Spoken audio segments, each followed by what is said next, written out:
uşaqların bir-birini sevməyi, sevgi dolu bir-birlərinə bacı, qardaş kimi danışmaqları həqiqətən bunun səbəbkarı sizsiniz. Və hamısı Kəmalə nənə deyib müraciət etməkləri də çox böyük bir sevgidir. Bir daha təşəkkür edirik sizə.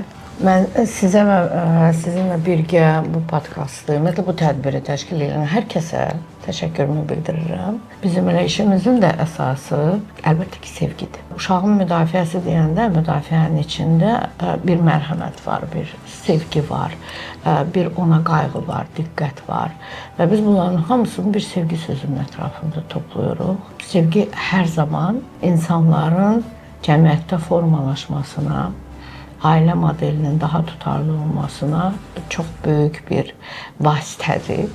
Və biz bu vasitəmiz olan sevgidən hər bir kəsə arzuluyuruq.